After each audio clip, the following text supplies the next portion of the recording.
Hawkeyes News Now Sports has your all-access pass to all things Hawkeyes. This is Eye on the Hawks, sponsored by University of Iowa Healthcare. I'm not Clint Eastwood, I guarantee you. Yeah. Hey. Wish I was. Except he's older than I am, so maybe I wish I wasn't. Do we even provide the context for that, or we just let Kirk randomly in the middle of a presser declare? I want to know who asked him about Clint Eastwood. Welcome to Eye on the Hawks, Black Friday Heroes Game Nebraska edition. Mitch Fick, Owen Sebring, Mike Howell. We'll start with the context. This goes back like a month. This is. I'm going to let you tell the story actually, because this I think initially started with an inquiry to Cooper DeJean, right? Yeah, kind of. It kind of started during the Wisconsin game. Blake Hornstein, our affiliate over at WHBF with Hawkeye headquarters, he noticed that like before the road games, Kirk comes out there and he's kind of prowling in front of the team, just looking around and stuff. And he does look like a badass out there. For some reason, it like looks different on the road. Anyway, so Blake, took a little video and tweeted something about that. And I think during the next press availability, he asked Cooper DeJean, like, oh, he's standing out there like Clint Eastwood, what's he say on the road? Does Cooper know who Clint Eastwood is? And then Cooper responded, he had an answer, and then he goes like, I guess, yeah, I don't even really know who Clint Eastwood is. And so I think I made a tweet about that, telling him that he needs to brush up on his film studies. Anywho, Blake had told us yesterday that he was going to bring that question back and ask Kirk about his Clint Eastwood styles. That's the context. That's the context. We've had a few moments this year where we have been, how do you do, fellow kids? Whether it's me bringing up the Tebow speech from 2008 where Logan Jones was like, I don't know what you're talking about. But so that's the look there. And that is Getty Images, by the way. Yeah, there's a little Dirty Harry-ish, I guess. I can't whistle, so I'll just do that. But there you go. Comes out, puts the gum in, and just glares. That's at Wrigley, isn't it? That looks like Wrigley. Is there historical context to this? Because I've kind of noticed it too, that like maybe it's because we're so far away during the home swarms that like we really can't see what Kirk's doing up there. But it seems like on the road swarms, he looks a little different. We used to be out there. I think it's he's there in home games. It's just there's not a lot of space, so you don't really see him. The tunnel's different on away teams at away venues. So I think they're just out there earlier and gives them more time to stew, I guess. But we used to be able to be pretty up close, like back during like the Stanzi era, like 2009, 2010, because we have some really good close-up shots of him at Kinnick too. And it's just always been walk out, wait there, look focused, determined, and then the swarm goes. But when Blake first prefaced by asking him, have you heard of Clint Eastwood? Yeah. It's like, we've been burned before. Blake, I promise Kirk Ferentz knows who Clint Eastwood is. Man remembers half the human population and can rattle off a story about him. We've got a great one that you asked him about too, coming up about a certain Broyles semifinalist here in a bit. But first of all, let's get through the specifics that we always do. Welcome to Eye on the Hawks. You can follow us on Twitter at Eye on the Hawks. Iowa's News Now YouTube channel and Instagram pages where you can get all the visual stuff too. And again, we've got highlights in here and everything like that. So if you've been listening on just the podcast side, the audio, that's awesome. But hey, as we're getting into Nebraska and Indy and the bowl game, you're going to want to check out the video side too and get all those great highlights we've got. We're going to start though with a look at Nebraska. They are the ones that have the Heroes Trophy right now. And they come in a similar situation that we saw in 2015 and probably some others, where this is their chance to get into a bowl game. They need that 6th win, and they'll be leading this week with Chubba Purdy. You might recognize the last name because his brother was pretty darn good for the Cyclones, albeit not really against Iowa.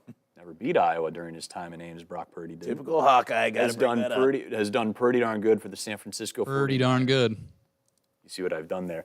Had a 55-yard touchdown rush against Wisconsin last week, threw for 169 yards, had a late pick that was pretty costly though.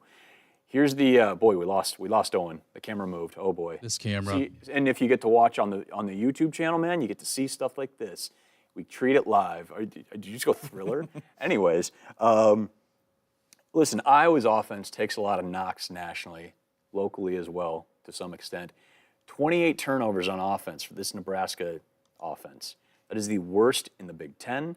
It is the worst in the country. Wow. 15 interceptions, 13 fumbles they've surrendered. Wow. On the other side of the ball, though, this run defense is pretty darn good. 6th in FBS. They give up not even 89 yards a rush. Iowa's is a little lower down there, but still, of course, we've seen pretty darn good. So that is what Nebraska brings to the table. It's just lining up to be another one of those typical one-score games that Iowa, whether you like it or not, has made a tradition of. Kirk was asked on Tuesday when we got that media availability of just how do you get a team to get used to being in that many close contests? I think as much as anything, it's just kind of the neighborhood we live in, and wouldn't mind trying a different neighborhood at times. But we aren't, when we get there, it just doesn't seem to last long. It's the nature of, and it was pretty much the same way in the 80s. A lot of close games. The first thing is that you got to be in a game and to win it, and then if you can be in the fourth quarter, you got a shot to win it. So it's just kind of the way we're built, and. Some years are better than others. Some teams are better at it than others, and the ones that are a little bit proficient and have a chance to be successful, and this team's proven to be that way. I guess that's the glass half full way to look at all this stuff, right, is that Iowa has some thrilling wins, including the one on Saturday against Illinois to win the West, Caleb Johnson with a late touchdown run. So the good news is that if you are on the plus side of those wins, as he said later in that soundbite, it's great, and we've talked about this quite a bit, just the Iowa approach and the philosophy of how they're going to play games, that if you're winning those close games, it's awesome. You've got a lot of thrilling memories. If you're on the other side of it where it doesn't go your way, it can get crushing, and also we've seen the bottom drop out in a few of those games as well. But listen, it's kind of by design, and again, credit to Iowa. More often than not, the design seems to work out pretty well. Yeah, I mean, what's interesting about this game coming against Nebraska is that these guys are no strangers to close games, especially this season. Their last 3 games, overtime loss by 7, 3-point loss, 3-point loss. They've got an 8-point win about a month ago. They had a 3-point loss to Minnesota to start the season. And that came down to Daniel Jackson's big toe, basically. I mean, remember that catch? That was that Thursday night game to start everything. Yep. Yeah, so that's what's interesting about this game. Matt Rhule was very complimentary of this Iowa team the other day, saying that these guys are comfortable in a close game. That's how these guys know how to play. And Nebraska, I mean, I don't want to say they're uncomfortable in it, but they have lost their last 3 games, which have all been close, and so that could be the deciding factor come Saturday. Who knows? They have lost, but they also have put up a fight against Wisconsin. They started a 14-0 lead in that game, and going back to the turnovers, this Chubba Purdy, he only threw 1 pick last week, and it was a Hail Mary on 4th and 20 in overtime. So he went most of the game without a turnover, so I think that concerns Hawkeye fans. And going in, what's really weird is, Vegas always seems to know, and they've got the Hawkeyes as an underdog. Really? Iowa opened as a 1.5-point favorite, and they're a 2-point dog. Wow. It's kind of weird when I was looking at it. It doesn't, I don't know if Vegas took it seriously when Kirk jokingly said, his dry sense of humor strikes again, like, I might bench the starters on Friday. Like, no, he's not. He's not going to do that. That was like a legitimate talking point at one point. Of just like, is Kirk going to not, like, they don't have anybody to bench right now, guys. Yeah. Have you seen the crutches there? They're single-handedly keeping medical suppliers in business this year. So it's, it's, again, Iowa's on the side of, they've been on the plus side of those one-score games. You see what happens on the other side, and it completely can change the perspective of a team. Like, they're 5-6. They need a win to get into a bowl, but as Kirk even alluded to, that's a tough team that's playing really good football. They've just been on the downside of those close games, and I've heard so many Hawkeye fans on social media, and I'm sure maybe you guys have the same sentiment. The more you listen to Matt Rhule talk, if you're one of those Hawkeye fans that really doesn't like Nebraska, boy, he makes it tough for you to hate on the Huskers. He just seems like a great dude who's building a good culture. Everything from he had some really kind words for Kirk and Brian and how they've handled everything this week. He had immense praise for Brian. I think he even mentioned he tried to hire Brian as an O-line coach when he was in the NFL.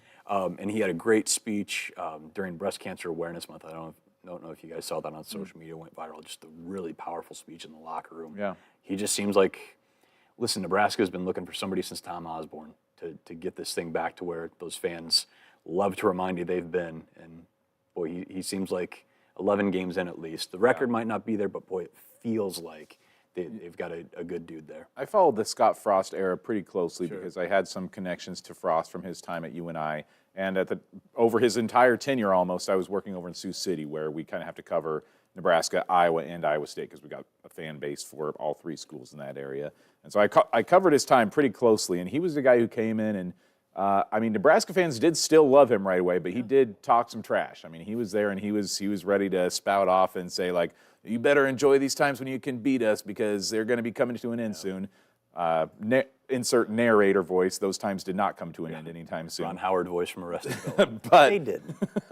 But Matt Rhule has come in, and yeah, he just seems like a likable guy, a guy who is well respected by both Nebraska fans and by his peers. It seems like people really like him a lot. I really think he's going to be successful in Nebraska. Maybe he won't show this year. Yeah. And I really wish, as a fan, they would have won one of these last 3 games they lost by a single possession. Because if they were already at 6 wins, I think it's less pressure on. They still would have come in with trying to knock a loss on the Big Ten West champs. But I think they're going to be fired up to try and get to a bowl game for the first time in 7 years. Yep. 2016 was their last one. Yep. So I think that Purdy storyline is maybe the most interesting part. The fact that Brock was never able to beat the Hawks. The Purdy family's got a lot of stakes going into this one. Yeah. Yeah, you wonder if, and this isn't the best parallel, but Nick Saban was a darn good college coach. Goes to the NFL, takes some lumps, comes back, and people kind of forget about the fact that he's a really good coach. He's done halfway decent in Alabama, I'd say. Matt Rhule goes to the league, gets knocked around a bit. He's found a good program. Yep. And, boy, you just, if you're a Nebraska fan, you're salivating at the opportunity. And if you're the rest of the Big Ten, even that expanded, boy. Yeah. Purdy looked Tread pretty softly, good, too. Mike. I mean, he might be the quarterback. It's kind of crazy. He's been in college football since He was at Florida State to start. Yeah, he 2 was years, really and then, big. yeah. He was a bigger recruit than Brock coming out, I think. Yeah, and Oh, really? he looked really good last week. So, you got to think he's the quarterback of the future. And the next week, he's got some wheels. Move, man. And That's what I'm more concerned about. Is that Haberg and Sims, that was both their thing, but he can throw a little bit too. Fourth year of college football, and he's listed still as a sophomore on the roster. Dude's going to be around for a COVID years, while. man. It's going to screw up 5th and 6th year seniors and how you designate everything for a while. I was rewatching the game, and the commentator said, this kid is 22 years old. I'm like, really? I feel like he's a sophomore. We're And he going to have shouldn't be. so many 26-year-old seniors. Like the Torrey Taylor age thing, or like Yeah. Nico, I think, is 25. Like that's going to be a more and more common thing over the next couple of years, just as you have guys taking COVID years and whatnot. One guy that I believe still has a possibility of a 6th year coming back, Nick Jackson. Boy, we talked so much about Cade McNamara and so much about Eric All and the impact they were going to have on this team. Didn't happen. Nick Jackson sometimes getting swallowed up in the fact that he plays with Jay Higgins, who far and away is the leader in tackles across the nation. Nick's second on the team and 46 behind Jay, but I asked him about his senior day in Iowa City. Watch the tape, man. Maybe his best game as a Hawkeye, and that's saying something. And just what he's taken so far out of these 11 games in Iowa, coming in June into the program for Virginia. I'm really thankful for the team. I mean, them embracing me and bringing me in here. Everything just, it couldn't have gone better just coming in here. And as much as I've learned, the people I got to meet, the finale of that, just all getting together and have my parents out on the field and just getting those moments in those last times in Kinnick. That was awesome. I mean, I can't put it into words. It meant everything. And Hawks win. Can't go wrong there. So is this what you envisioned when you decided to come here? Has it even been more than you expected? I mean, I think it's been better, honestly. I think that I didn't really know what I was envisioning. I didn't really know I was going to get in the transfer portal. I didn't really know a lot of different things. So I just felt like I don't really think I ever had like a straight up vision of like what everything was going to like turn out to really be. But I mean, everything has came out way better than I could have ever imagined. And I'm really thankful to be here, and I'm thankful for my teammates and everyone that's just like helped me be here. So this is what we're talking about. We still don't know if he can come back. I was sure, because I was doing this math the other week to see which seniors were going to be back and which weren't. Nick Jackson played in all 14 games for Virginia in 2019. Okay, 2020 season, he was third team all ACC, so he played a lot, but obviously didn't count. 2021 started 12 games. 2022 started 9 of 10 games for Virginia, and then of course this year with Iowa. Like he's got to be done, right? Like, is there some sort of waiver he's chasing that I don't know is about? just a construct, man. He did, like, I was telling these guys that he did make a funny face when I was just asking him yesterday about, like, oh, what was senior day like, knowing this was your last time out on the field, you know, you're out of eligibility, blah, blah. And right as I was saying that, he kind of went, huh? And I went, huh? Hmm. What do you mean? What do you mean by making that It's face? just a 9-second soundbite of just guys going, So I don't know. I mean, I assume he's The gone. line of the day from Nick Jackson, though, if you follow him on Twitter, it's Nick J. Hoops. and he was asked about, I think somebody from the DI asked him what his best sport was besides football, and without hesitation, he goes, "Oh, basketball. I'm the 6'1" LeBron." I think every D1 athlete and higher think they could play professional sports in the other Someone was difference in pointing basketball.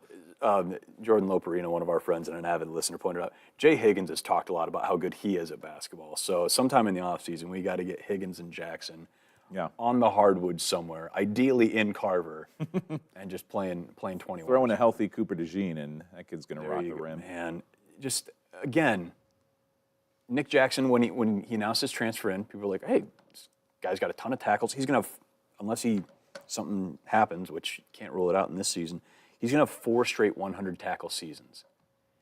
And he kind of got swallowed up in the transfer fury of, hey, Cade's here, that's awesome. Eric All's coming, and all this focus on the offense. There was acknowledgement of like, hey, Nick Jackson's coming in. That's going to be great after, Jack and Seth graduate. He has been, again, the only fault is that he plays behind the guy who's going to be an All-American, and Jay Higgins, not behind, but on the same linebacking core, where he's second on the team, but he's 46 tackles behind. Nick Jackson has been unbelievable this year. He just had to play pass protection those first 2 games so much that he'd probably already be at 100 right now if it weren't for that. He's been everywhere just as much as Jay has. Yeah, just needs 13 more tackles right now, which you got to think with 3 games left, he'll average. Yeah, he's really been the forgotten man on defense, especially when all those transfers came in.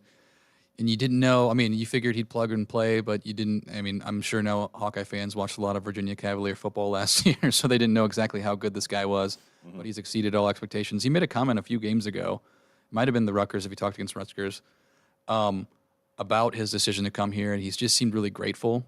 Yeah. And I was like, that's a really good soundbite from him, and I don't think we ended up using it for the show, but maybe I'll post it on the Twitter timeline later. There's a lot of guys. Deacon talked about it too, in reference to, I think, just his growth the last few games too. Just kept talking about being grateful. I think that was in the post game on Saturday. Just like super grateful that he's been able to come as far as he has, and yeah, it's just you hear that a lot from a lot of players. It feels like the guys are just they're looking for a place to fit in, find a home, and more often than not, it sounds like they find it here. I'm assuming he's going to be gone next year, and I would really like to see him get a chance in the NFL. He's not going to be a first round draft pick like Jack Campbell, but I could see him being maybe a 5th, 6th round like a late round pickup for somebody. He's just got good motor, good kid to go out there and could stick somewhere on a roster. I just can't get over the fact that he's going to have 4 years of 100. Like, guys would kill to have one. Jay Higgins has one 100 tackle season. It just so happens it's this one where he's going to push 150 by the end of this. And by the way, with Jay Higgins, speaking of awards and possible snubs, Jay Higgins was not announced to be a finalist for the Butkus Award, which goes to the nation's best linebacker. Somehow they deemed him not to be one of the 5 Power best. 5 in tackles. And he's not one of the 5 best linebackers in the country. You got to be kidding me. You do wonder with things like that, and again, I'm on the record of how I feel about trophies, particularly like subjective individual honors where it's all that kind of stuff. Like, what Jay Higgins means to this program, particularly this season, does not fit in a trophy case to begin with. You know what I mean? Like, that stuff's awesome. I think sometimes, you could argue Jack could have won it in 2022, or in 2021, gets it in 2022. They kind of become like career achievement awards to a certain extent. The fact that he only did it for, whether or not that should happen. Yeah. But maybe that's what happened with Jay, is that it's just, well, he did it for 1 year, but these guys have done it. I couldn't even tell you the finalists, but I have no clue. Yeah. Wonder if that's the case. But hey, listen, Jay Higgins is going to be an All-American, and if he's not, who cares to a certain extent, because again, the awards are what they are. But man, when you tell the story of the 2023 Iowa Hawkeyes Big Ten West champs, still with stuff on the plate, you're going to talk about Jay Higgins, the captain, who was anywhere and everywhere at all times. And he had a fumble recovery, and he had a pick against Wisconsin. Like, he just, as good a story as there's been in a defense that always has great stories. Obviously, we're a little biased covering Iowa, and I believe that, Jay deserved to be a finalist. Here are the 5 that made it. Peyton Wilson, and again, I preface this with, I've probably watched one of these games. Sure. Peyton Wilson from NC State. He's up there in Dufon, too. Ufalcio from Washington. So they're having a great year. They're undefeated right now. We got a Missouri linebacker, Tyron Hopper. They're having a great season too. They're ranked 9th, I think, 9th or 8th. Nathaniel Wilson from Mississippi State. and Adrian Cooper from Texas A&M. So that dude from Old Dominion who leads the nation in tackles, isn't he a linebacker? Yeah, He's not even on there? Come on. be hard pressed to give Old Dominion. You know what I mean? Just because. How dare you? Do not disrespect the Monarchs. Taylor Both in Heineke football would like a and- word. Yeah. Yeah. Oh, big Taylor Heineke guy. Big Taylor Heineke guy. Well, we're going to take a break, and afterwards we're going to talk about the next man in. That has been the theme of this season, and been a nice little surprise to get a guy who's kind of a backup everywhere on the O-line plugging in for Logan Jones, and Tyler Ellsbury's done a heck of a job. We'll talk about that after this. Bauman's has been selling quality clothing for over 100 years. We carry a wide selection of men's and women's clothing. We recently expanded to offer a great selection of shoes and accessories. We have the area's best selection of both big and tall and can outfit anyone from the farm to the office to a casual night on the town. Bauman's is a proud family-owned business, and we're excited to continue the tradition of quality clothing and unmatched customer service since 1909. Visit us for all your clothing needs. So we got a little bit of clarity from Kirk on Tuesday about Logan Jones' situation. He's been in and out of the lineup the last couple games, really since the bye with an ankle situation. Tyler Ellsbury's plugged in and done pretty darn well, all things considered. Ellsbury was kind of in the Nick DeYoung boat where he's a great backup across all 5 positions. Boy, if you got one guy who can do that, great. You got 2, you've got something special in the reserves for the O-line. He's plugged in at center, though, and has looked really good. He had a couple starts a couple years ago at guard position, I believe. But it sounds like, according to Kirk, Logan Jones isn't going to be 100% until maybe the bowl game. So this is something he's just going to have to fight through to maybe get out there Friday, maybe get out there next Saturday in Indy. It sounded like, aside from Bo Stevens and Deontay Vines, everybody's got a chance. So we'll see if Logan's back out there. But Tyler Ellsbury, we got to talk to him for the first time all season on Tuesday as well. Hear from his perspective, getting thrown back into one of those spots he was backing up. And Kirk also talked about Tyler just finally being at a point where maybe he believes in himself that he can be part of that great Hawkeye O-line. You know, going from kind of backup, a utility guy, you know, been a backup at pretty much every position, to, you know, teammate goes down and I have to step into there and perform for the guys. It's really special. It means a lot to me. But, you know, it's also part of the job. That's why I came here. I came here to play snaps. So I get that opportunity now to do that and go perform in front of my teammates, in front of the crowd. So it's been exciting, and it's been definitely a boost of energy for me. I mean, you lose Logan Jones, who's one of our best players and one of our best guys, to a core guy. So you lose that, and you wonder, like, you know, how many of these, you know, pings can we keep taking here? And as I said the other night, me personally, I think Tyler's been capable of this, but now hopefully he's seeing himself for himself that he can do this, because I think there's a little shadow of doubt somewhere in the back there. And yeah, at some point you got to get in the water and swim, and he's done that very, very well. And it's a tough position to play. So just a lot of credit to him. You touched on, he is one of the few guys that we've had that could probably play all 5 positions. That's really rare. But the thing that was lacking for him was that confidence, in my opinion. And, you know, I'm not saying he's there yet, but he sure should be further down the road now. I'd probably say this as a littler guy. The idea of being offensive lineman sized and lacking confidence, it's quite the juxtaposition. But everyone's human, everyone bleeds. Yeah. It happens. So and we got to talk to Tyler for the first time yesterday. Just an affable dude, seemed super happy, yes. Super upbeat. Was very excited. You heard him say, I came to have snaps, and I'm getting snaps. He has been, in the season of Next Man In, has been one of the guys you probably put on the top side of. He's kind of been as close to plug and play as you're going to get with that, because I think of his versatility, I'd imagine. He had a fun, I mean, well, I'll say as a bigger gentleman, wider framed fella. Height. I can definitely relate to Tyler in that way, because like high school ball, I looked, you know, similar to this. I was 6'2", 220, like perfect football size. I mean, I should have been a great like defensive end and offensive lineman, but I sucked. I was terrible because I did not have any confidence.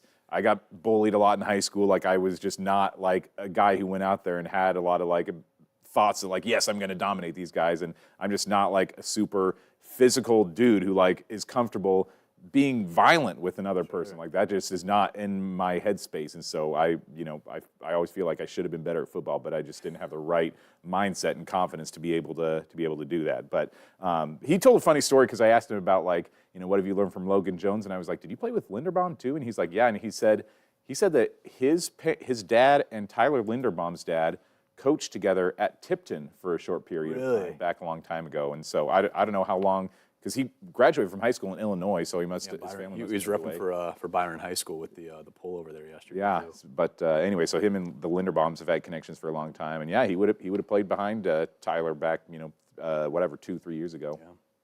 Pretty cool. Yeah, it's always fun to talk to those O linemen because again, those are even with Iowa having the O line tradition they do. They always get lost in the shuffle. We're focused on the skill positions of the quarterback or everybody else, or we're trying to get somebody from the defense onto the offense or something like that.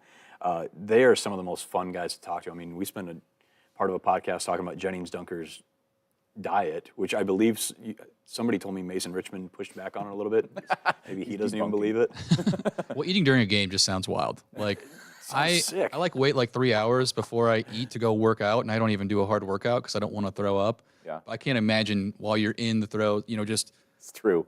like trying to push a 300-pound defensive lineman that you wouldn't just throw up. Especially being full, like being full, like really full is one of the like grossest feelings for a person. And can you imagine going out there and having to like battle in the trenches of a Big Ten game while you're like just stuffed to the gills? The last thing I want to do after a meal is create kinetic energy in any way, shape, or form. I struggle. I can't remember if we talked about this on mic or off mic. Like, I've run a few half marathons in my day. I struggled to even like put down an energy gel. I'm like, I don't want any, like. I'll take a quick like sip of water, but Yeah. like, A, I don't want to stop because the minute I stop, I'm going to lose all motivation. Yeah. B, I don't want anything else in my body. Like I'm already feeling like my legs are already heavy. It's mile 9.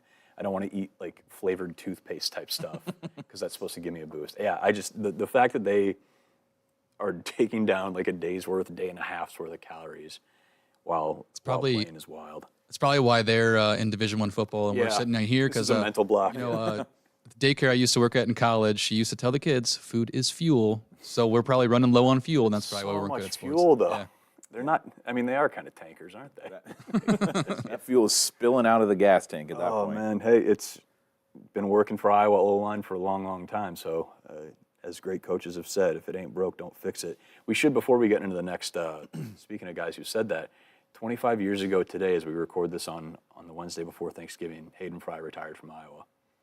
Watched a little bit of that press conference, Yeah. and shared it. And I think we're going to try and dig through our archives here at Broadcast Park because we were certainly there. We that was always a fun thing to share in December when he gets hired on the anniversary of that because he kind of like came in and more or less told you exactly what he was going to do over the next 2 decades. You guys, I think that you maybe, I don't know if you were a Hawkeye fan in 1998. I didn't watch much because I was only like 8 years old. Yeah. I started watching like 2001. Yeah. I remember watching at least one game with my dad. Either it might have been Kirk's first year or Hayden's last year, but yeah, I don't remember too much from his days. I was just curious to ask you, Mitch, maybe even if you remember, like, whatever, where you were or how old you would have been when you found out that Hayden Fry was retiring. If it was 98, so I would have been 12. I don't remember where I was. I do vividly remember like just the image of Hayden Fry growing up as a kid because he had such an. I mean, people are Hayden Fry for Halloween nowadays. Just Still, with the aviators and the hat and just. I think it was his essence more or less that I remember more. Just because again, like you, I wasn't watching a ton of football. My cousin Hayden though is named after him, so Yeah. yeah. I I bet, feel like there's a lot of that in Iowa. I'm sure Iowa leads the nation in babies named Hayden. Hayden and Kinnick, without a doubt. But I wonder by how much, and Niall, by the way. I feel like Niall, there's a yeah. lot of Niles out there too. I know a couple Like, are there 3 times as many Haydens as in any other state? I feel like that number's got to be That's an just interesting astronomical. sociological- Hayden's a pretty trendy girl name. I know we're getting off topic, but I think that if you're looking just for a male name, I think it would. But it's a pretty trendy girl name with Hayden Christian. Oh, no, that's Hayden Panettiere, Panettiere. Yes, Hayden Heroes. Christensen is also a From male. Remember the Titans too. of course. That's Oh still wow, like, that's her. Oh, you didn't know that? No, mind blown.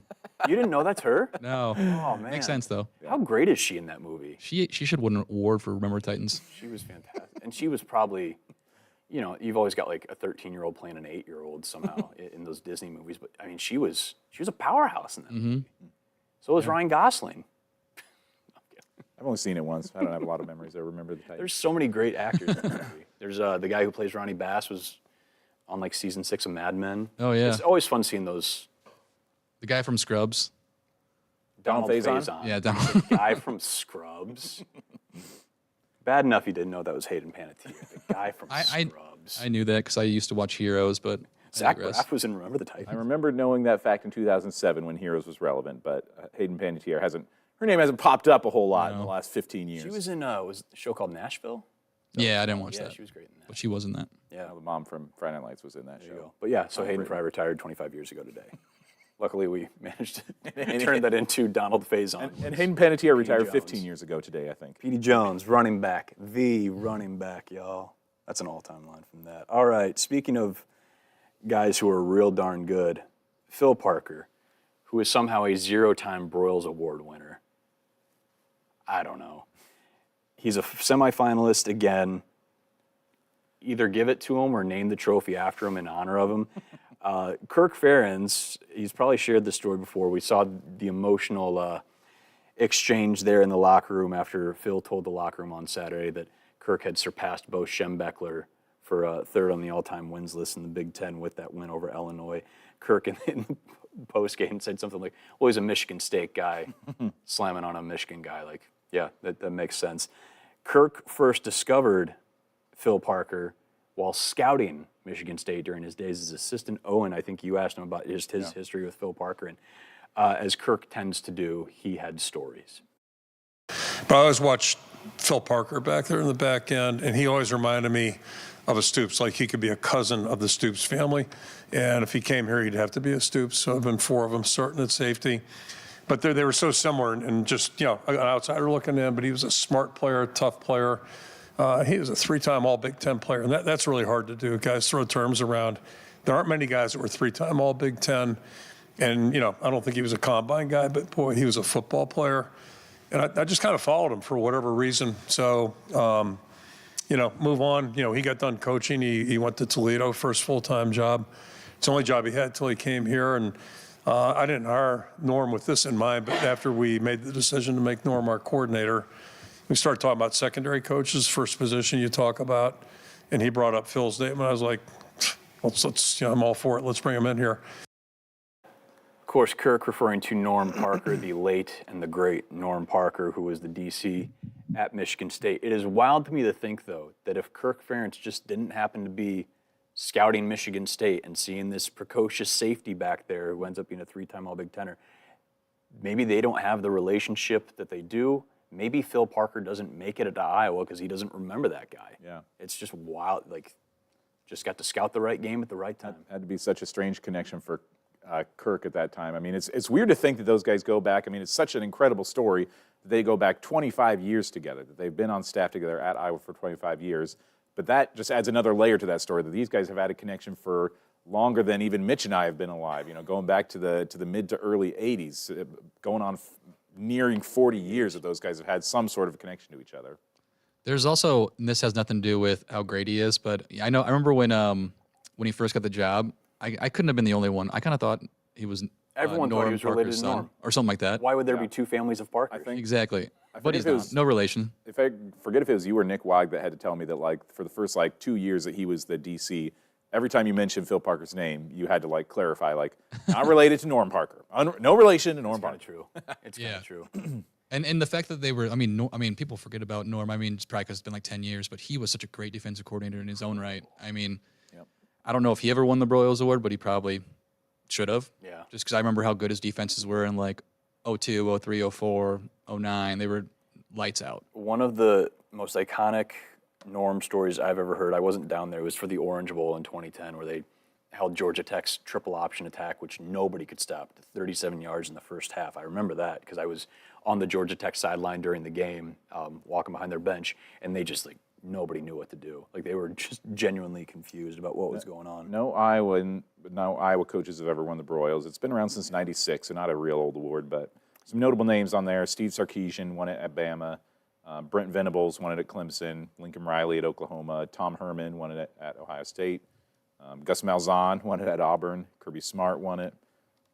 Jim Haycock, who was a semifinal. Wait, is he the guy who's at Iowa State right now? Yeah, he's the Iowa State He was defensive a coordinator. semifinalist this year. I don't think he's a finalist. Well, but Tom Herman was the OC at Iowa State for a while there. Gene Chizik, speaking of Iowa State. Chiswick. He won Greg it all. Davis won it in 05 with Texas.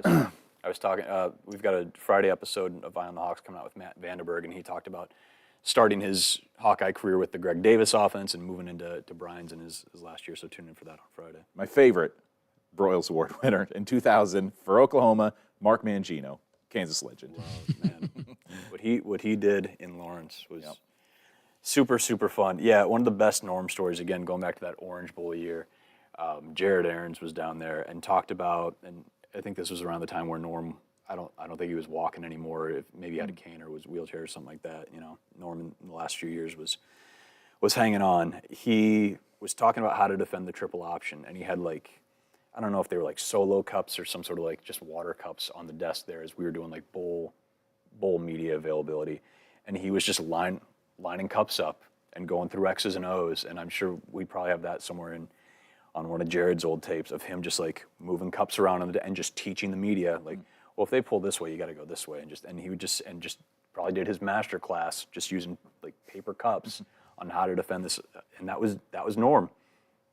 Whether it was physically like that or schematically, just going to find a way to stop you. It didn't matter how he was going to do it; he was going to figure out a way. Yeah, but Phil Parker, he's a legend, and I mean, you got to think that even though these guys who aren't head coaches don't always get the acclaim, don't get the recognition, but he's got to be, I have to think, like a member of the Iowa Athletics Hall of Fame one day. If not, I mean, I don't know how many college football Hall of Fame members are just assistant coaches, never were head coaches, but man, he's been a legend here. There's a reason people around the country know the name Phil Parker, even though he's only a coordinator. He is as good as it gets. From a guy who's been doing it for a long time, to a guy who hasn't been doing it a long time, but has a car that's been going for a long time. Deacon Hill, you might have heard Kirk mention a couple weeks back, has got, I guess, what you'd consider a bit of a beater. He's got a 33-year-old Volvo that's everyone's always kind of wondered about. We heard Kirk mention it of just, hey, like this kid's just got a kind of a beat-up car, but it gets, again, as Kirk said about Iowa in 2021 after they won the West, not the prettiest car on the lot, but we get from point A to point B pretty good. Similar sentiment echoed when Owen asked the Deacon yesterday about that old junker. I love my car. Yeah? Everybody, whatever, they could call it whatever they want. It gets me to point A to point B. I bought it for $100 when I was a sophomore in high school, so that's all I need, man. I don't need a bunch of fancy things. How much have you put into it since then? Maybe More than 100? Yeah, maybe $4,000 in like 7 years. I mean, it's like 33 years old, so. Okay. Has it made the trip from California to Iowa? I mean, We shipped it. There was no chance that car was going to make it there. I know its boundaries, but I love that car, yeah. I know its boundaries, but I love it. Doesn't that kind of feel like Iowa football? Again, like the parallel between what Kirk said in 21, but an Iowa team that, hey, we know what we're really good at. We're going to lean into it. We're not going to get outside we're not going to drive from California to Iowa, but we know what we do, so we're going to lean into that and make sure we're playing to the strengths, so to speak. That feels very Iowa 2023-ish. That's true. We need to find that car and do I don't know, the parallels between that and Iowa football are bizarre. It's a tough one to miss. I'll bring a photo. We don't have a photo of his actual car, but I've only seen it once, so correct me if I'm wrong. This is kind of what it looks like, different color though. It's a little newer than that, but yeah, it's. This would have been 33 years old, 98 or 88. Maybe it is, yeah. His has a little more rust. It's got some stickers in it. It's different color too. It's blue, I believe, right? Okay. Bluish, Yeah. gray. Is it like the car that they drove in, that Anders drove in Workaholics? Workaholics. The So Vogue. I put in here, do you guys remember your first cars? And then if there's a different answer, do you remember your worst car? One that was maybe hanging on by a Same thread, same answer for me. Yeah. I had a my first car was a 93 Oldsmobile. And it was, I got it for like under $1,000, I think. Sure. And yeah, I had a few. I got one worst car in high school. Although I don't think it was the worst car. It just looked ugly. It's never the one, yeah. They just pick somebody to pile up on. Man, my family has just always shared cars all the way up through halfway through my college years. But one of the first ones I drove was it was a Chevy Citation. You guys ever seen a Citation? They're a hatchback. I've had a Citation. Never driven one. Yeah, I've had a few on the Iowa campus as recently as this fall. It was a gray old Chevy Citation. Boy, that was that thing got me around. And then my sister flipped it into a ditch one day when she was driving home from her boyfriend's late and fell asleep. You sound way more perturbed about. Oh, I'm annoyed. You should, yeah.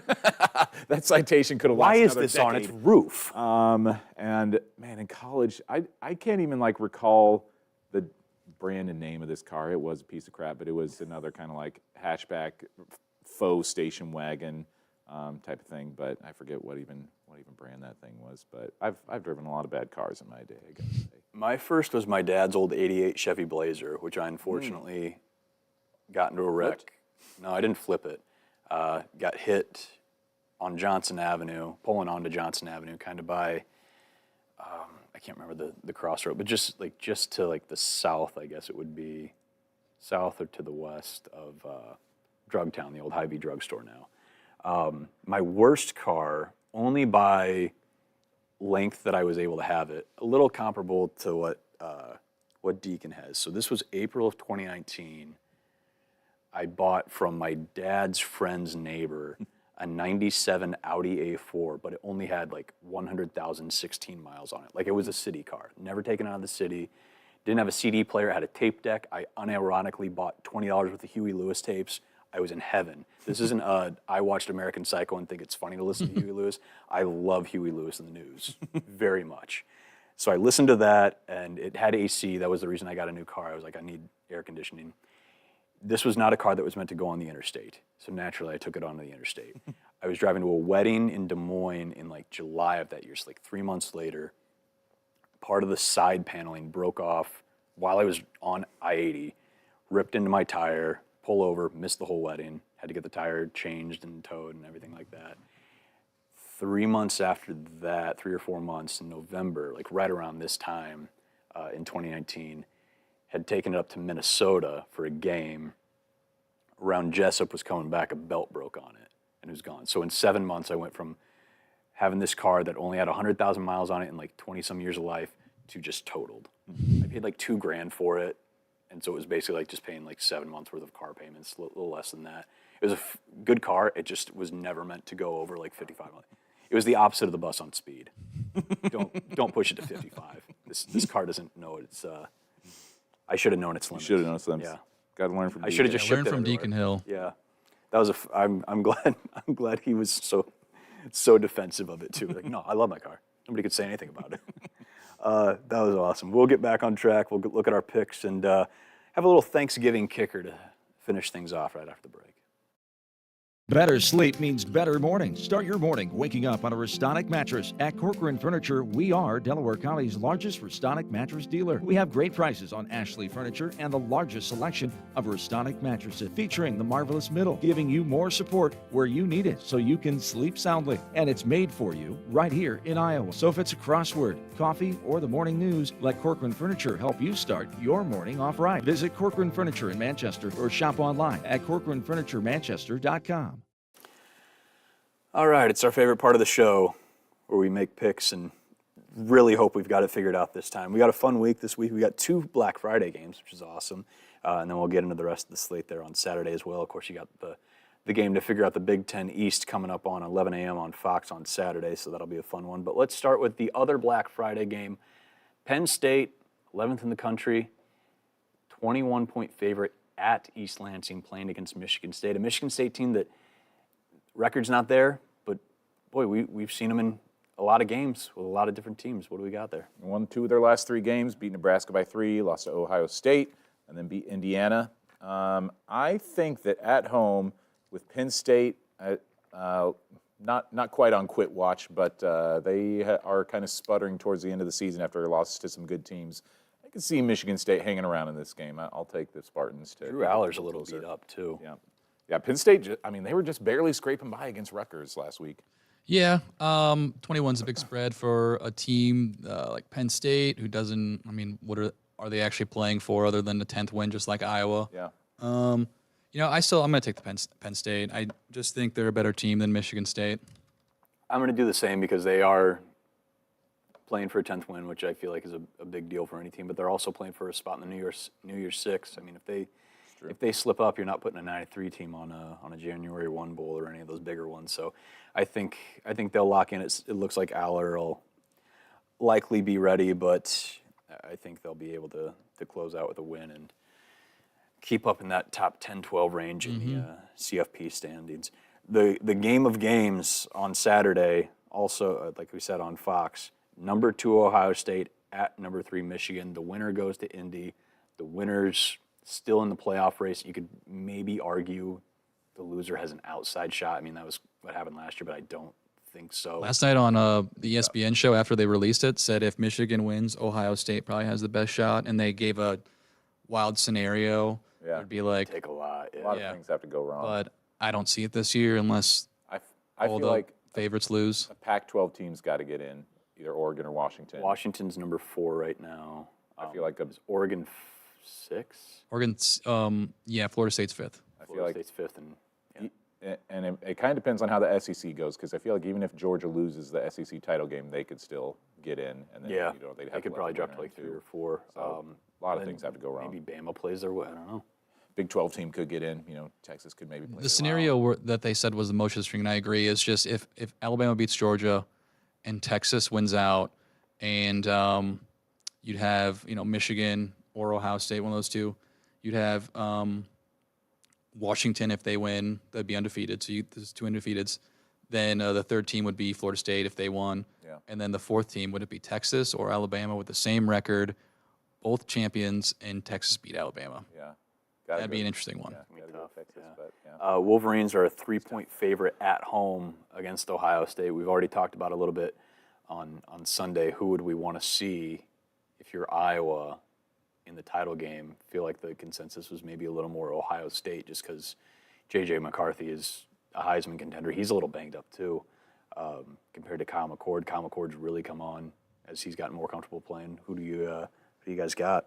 I do believe Ohio State, too, recently got back, what's the running back name, Henderson? Yeah. He missed a few games. At least when they played Rutgers, he was missing them, and they were missing a wide receiver, too. So Who was beat up for a while. He's back. They're at full strength, which might be it'd be tough to stop any of these teams. But I just think I'm going to pick Michigan until, they won the last 2 years, and until Ohio State can get out. I know it's weird to say because they won 7 or 9 in a row against Michigan, but I got to pick with Michigan. I think they're going to pull it out at home. yeah. Mitch, go ahead. I think I'm going to take Ohio State. I don't know if they lose 24-23 because a field goal spread is so tough. I feel like Ohio State's getting healthy at the right time. Michigan's still got so much stuff going on.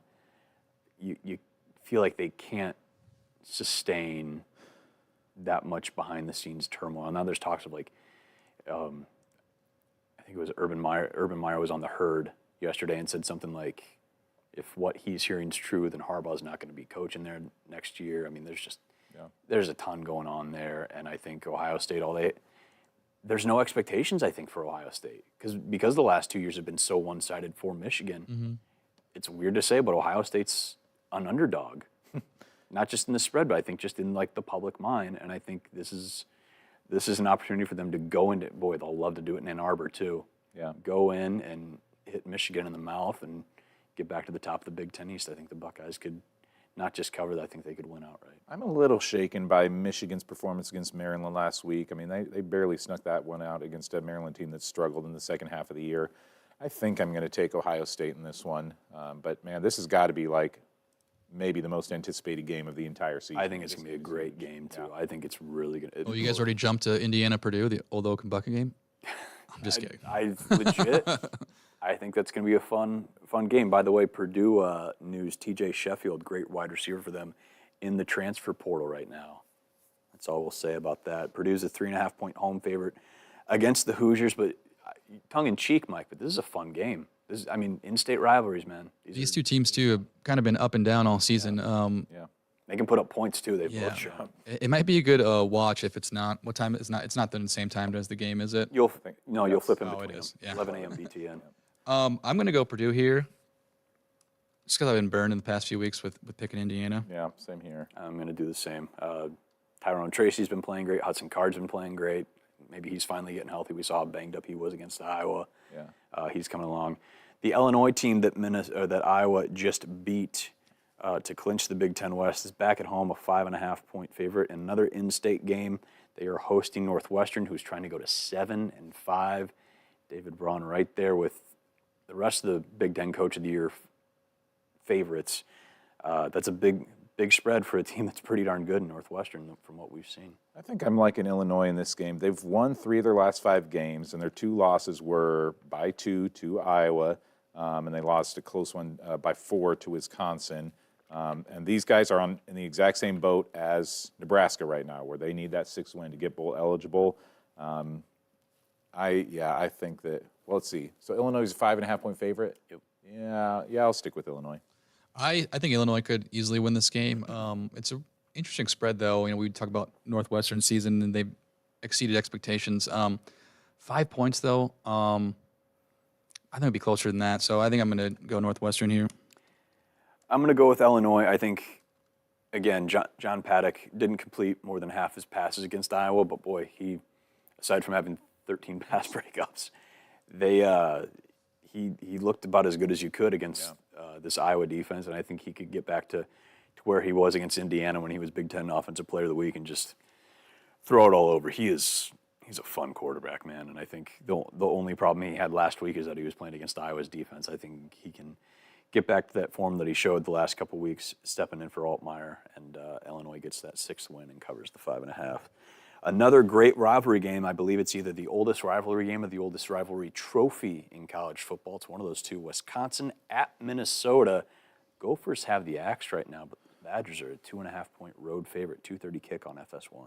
You know the series total here? It's dead even, isn't 62, 8 ties. it? Wow. No. Minnesota's trying to win for the 3rd year in a row for the first time since '87. They won 4 years from '84 to '87. Which would be, you know, just amazing for Gopher fans if they can keep the axe. Talked and about the this pig. during the Florida Rosedale week. Like, for the longest time, Iowa and Minnesota could go back and forth with Floyd. Minnesota just could not win the axe. And it was just every calamity possible. They had some wild punt get blocked in 2005. That was the game. I think that was an 11 a.m. game right before the Notre Dame USC game, the big Bush push game. That was one of the early games that day, if I remember correctly. They just couldn't win the axe, and now they couldn't win the pig forever, but they've won the axe 3 times under the Fleck regime. So it's such a fun rivalry too. Those are fan bases that don't. There was a stretch from 2004 to 2017 where they lost every single year to Wisconsin. They've only won it 5 times since '95. This is man. I after saying all that though, I think I'm still going to pick Wisconsin to cover this. They're hungry for another. Minnesota, the folks in the Twin Cities aren't particularly happy with how things are going, especially when they saw Jerry Kill get that win over Auburn with New Mexico State a couple days ago. Wow. That was, people were wondering if Jerry should come back. But it's, man, tough year for Minnesota. They've had a close win at Iowa, and the Illinois game just slips away on that last possession, and they go to Purdue and just get housed. And I think somehow they put it together, though. Senior day in Minneapolis, I think they can cover the 2.5. They are in literally the exact same boat as Nebraska. Both teams. So many 5 and 16. Both teams, after 8 games, had 5 wins, and so they were 1 win away from bowl eligibility, and each of them have lost 3 games since then. I kind of like Wisconsin though to win this one. Yeah, Ethan Kaliak-Manis is going to need to play like he did in Madison last year. We talked about that in the preseason, threw for 300 yards there. I don't know if he can do that, but he needs to protect the football and be efficient. If they do that, I think Minnesota wins it. It would be amusing, though, to see, like, if Minnesota wins again, how many Big Ten West teams, like, just squeak into these bowl games. I mean, you know, with so many on the cusp of just like 5 or 6 I have wins. this weird chaos theory that the Big Ten West is going to have a good bowl season. You're going to have a bunch of teams that get in at like 6 and 6, 7 and 5, but like Are Love and Be in there? I wish I had your in there, but optimism, also I 'cause think I you do know, not. It's one of those. It's a situation where they have all these kind of middle of the road records, but maybe they're all just really good and beat the hell out of each other. You know what I mean? And all of a sudden they get in and maybe they're able to show that the Big Ten West is maybe a little disrespected out there. I just think they're all kind of crap. All right. Outside of Iowa. So there's 2 perspectives. Take which one you want, folks. Maryland, a 1-point favorite at Rutgers, 2:30 kick on BTN, wrapping up those 2:30 games.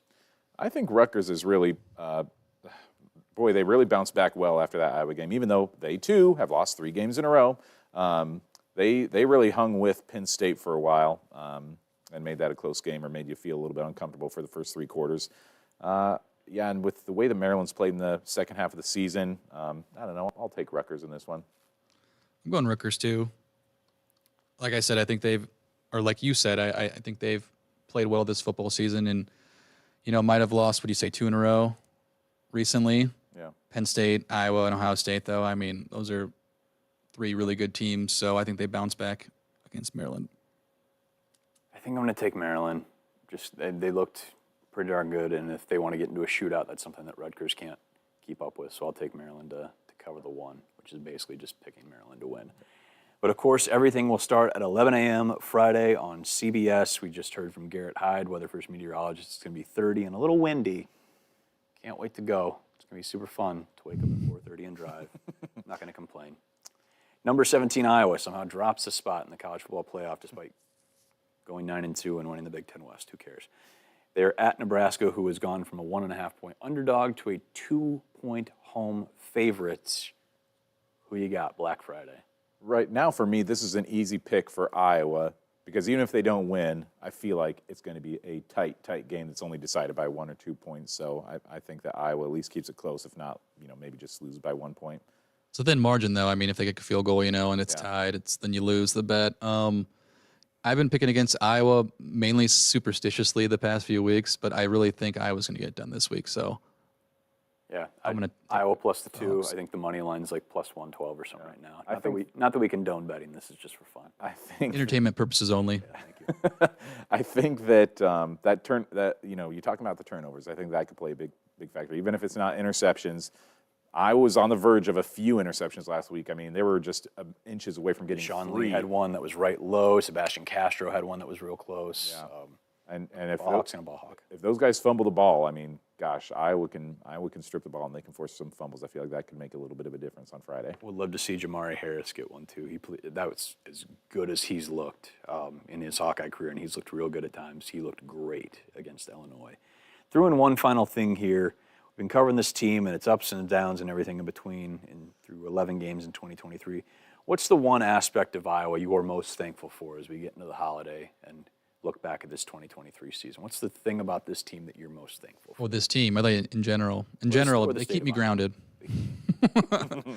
This team, I mean, I'm thankful that they mentioned it after the game. They just keep fighting. I mean, every game, there's a part of the game where you're like, this is not fun to watch. 7 punts in a row. No, not 7, but, 5 punts in a row, 3 and outs. 7's probably right. Yeah. Last week it was 6, I think. Yeah.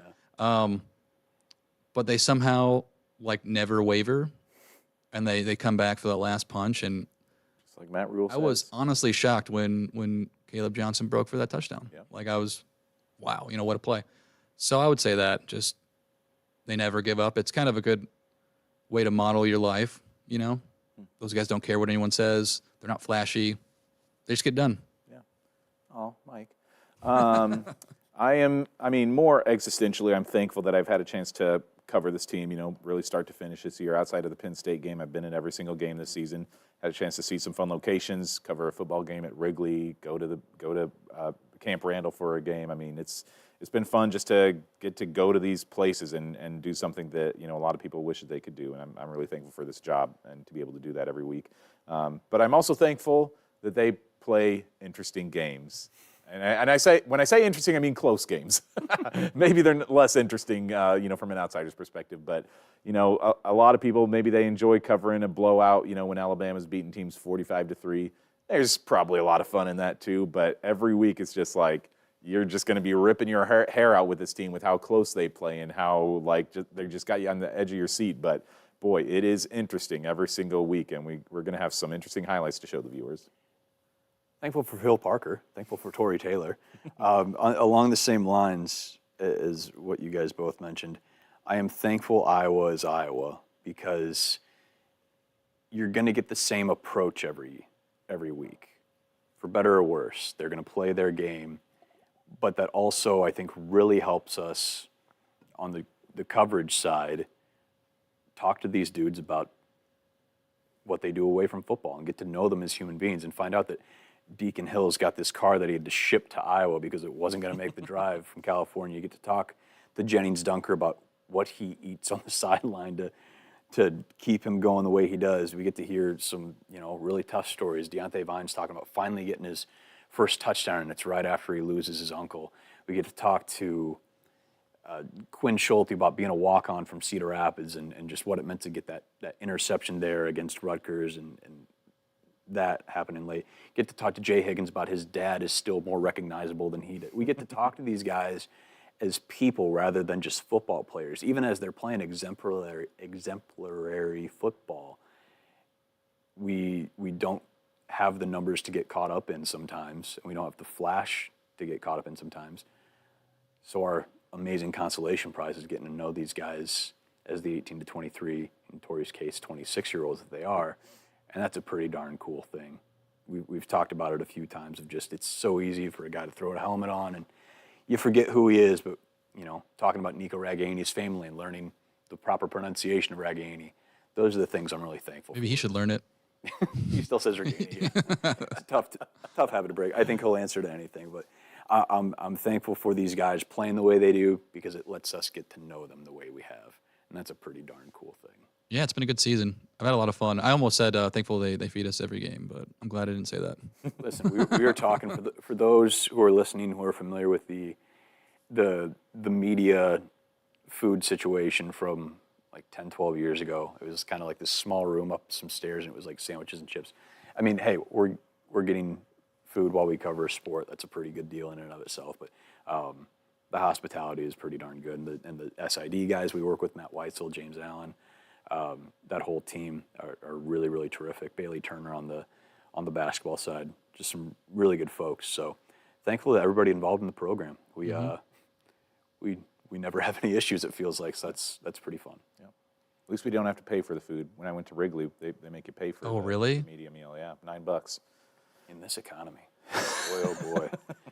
We'll take the wins and the losses how we can. We're grateful to be able to do what we do, thankful for it, certainly thankful for everybody who's been supporting this podcast from the beginning. Somehow we're previewing our 12th game of the season, so we only had a couple more of these. So we got right before we wrap up, we got a comment, and we mentioned it. Hair trigger? No, it's from Kyle, and we don't really know what it is, but I figured we could talk about it. We talked about it earlier. Cade McNamara tweeted something big is coming.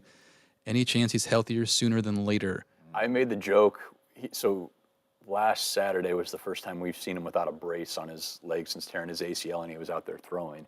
And I made the joke online of like, he's probably going to start for the Jets by Christmas, because that's the whole. Yeah, he's trying to be Aaron Rodgers. Yeah, well, people with their jaws on the floor, because 6 weeks after he did his Achilles, Aaron Rodgers is standing flat-footed throwing a football on the field. Like, your Achilles isn't up here, guys. Like, it's like there was so much talk about that. I don't think he'll be back to play. He tore his ACL. There's speculation about is it about somebody in the transfer portal? Is it some cool NIL thing? Could be a lot of things. Yeah. I just figured we'd mention it. It's out in the internet, so I'm sure a lot of Hawkeye fans will talk about it. Hard to say. I don't think that he plays again this year. I don't think there's any chance that they're risking him. If they were a team that hadn't lost to Minnesota and they're on the verge of maybe making the CFP and a bunch of other things, and he's possibly healthy, maybe you give him a go. But, I mean, at this point, what do you have to gain by trotting Cade McNamara? He won't be medically cleared for months. I'd be surprised if he's out there for the spring, just because it's an ACL. I like your guess. I think it's transfer news. How cool is it? Cam Rising tore his ACL in the Rose Bowl, and he missed all this year. He's going to come back next year for a seventh year. He probably won't be out for the spring. I would be shocked if he was. No, for sure. But how cool is it now that your top two quarterbacks going into 2024, as it stands, are going to be the guy who won the 2021 Big Ten Championship and the guy who at the very least won the 2023 Big Ten West Championship? That's a nice room to have. Mm-hmm. Be thankful for that, Hawkeye fans. We'll check back in with you Saturday. Are we going to do noon Saturday, the recap? Do we decide? We want to go earlier? I want to go earlier just so I can watch the game. Yeah, we should. 10 a.m.? We'll tweet it out on Friday. We'll figure it out. Yeah. Just stay by your phones. Stay by your phones on Saturday. We'll figure it out. And we'll recap everything that happens in Lincoln for you. Thanks for watching, not just this episode or listening to this episode, but every episode of Eye on the Hawks. We'll see you Saturday.